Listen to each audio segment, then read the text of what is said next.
Good evening, everybody. Today we're going to be presenting pairing foods with wine.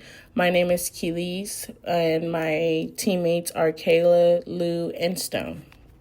For the introduction of wine, we just wanted to give the audience just a couple of pointers just to know about wine, and we wanted to also give you guys some visuals to see how wine was created and shipped and imported. Some things that you should know is wine has been evolved through centuries of historical and also environmental influences, and also it was ancient civilization like the Greeks and also the Romans that integrated wine into their daily meals, shaping it from the early pairings of practices, doing it for all the meals, which were breakfast, lunch, and dinner as well. And lastly, wine and food pairings traditionally have spread globally, and it became blending old customs with modern tastes as well. Let's begin by looking at a key opportunity for growth in the wine industry: food and wine pairings. Traditionally, wine has been associated with cultivated tastes and heritage, but today's competitive market requires brands to look forward and to evolve. Pairing wine with food isn't just about taste, it enhances the dining experiences and creates a natural entry point for new consumers. As food culture grows, so does the opportunity to educate and inspire people about wine. This culinary connection makes wine more accessible, more enjoyable, and ultimately more marketable, especially to audiences who might not otherwise consider it. To explore the real-world impact of pairing promotions, we conducted a survey. Most respondents were occasional wine buyers, but notably, more than half said that they had been influenced to purchase wine because of pairing promotions. Almost two-thirds reported at least a moderate influence on their buying decisions. Even more promising, 16 respondents said they'd be likely or very likely to try new wines when pairing suggestions were offered, and 17 agreed that these pairings improve their overall dining experience. Perhaps most important, 11 people said their wine consumption increased as a result of these promotions. These numbers clearly show that pairing-based marketing not only engages consumers but also changes their behavior in measurable ways, a win for both wineries and retailers.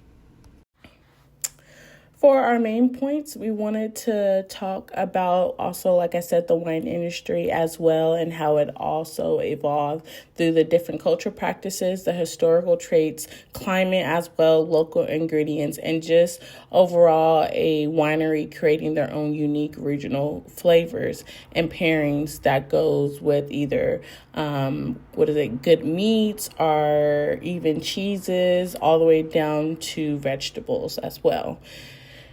And also the Middle Ages, they traded and shaped wine and food pairings and establishing regional combinations like the bold wines, and also connecting it with rich meats as well.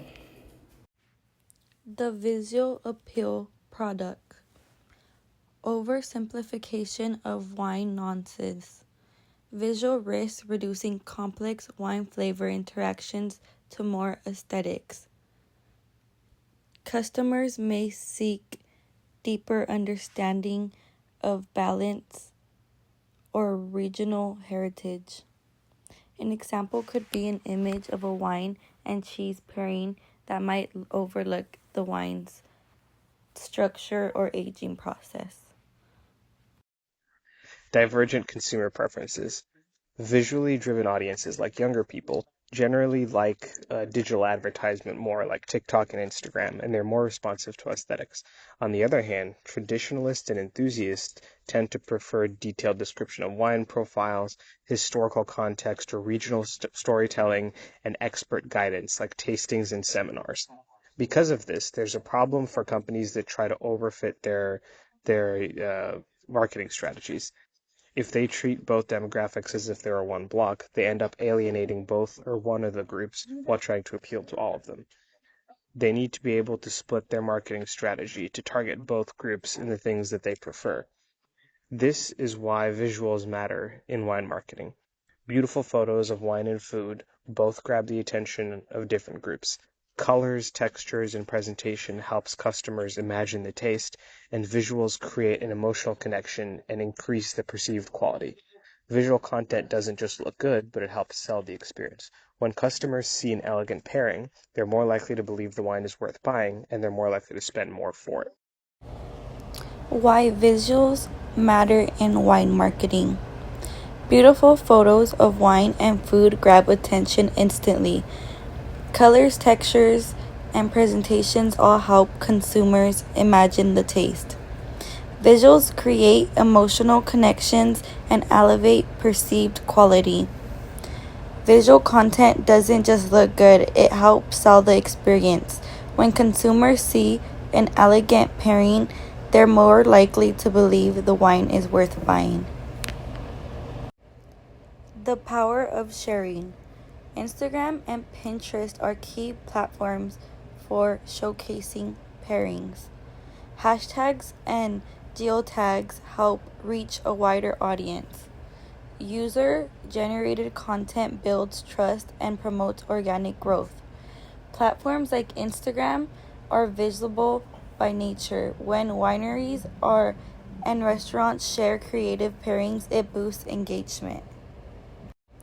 How visuals influence buying decisions. 90% of information transmitted to the brain is visual.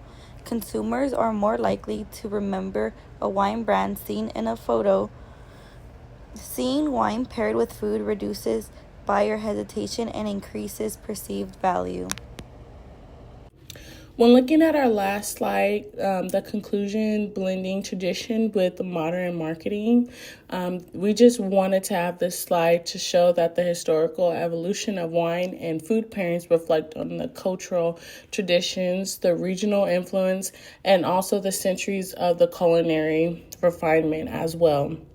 So we do see that wine has always been around very long historically, but adding on wine with marketing, it can definitely bring in a new target audience. It can bring in a whole new style, and it can just change up the whole game of everything. And also it can bring in the heritage with the visual appeal to attract the consumers as well. And like I said, using that social media strategy can be very good because it can bring that visual appeal, context, and it can boost the brand's recognition and the sales by making wine more accessible to the newer audience as well. And with that being said, thank you, ladies and gentlemen, for listening.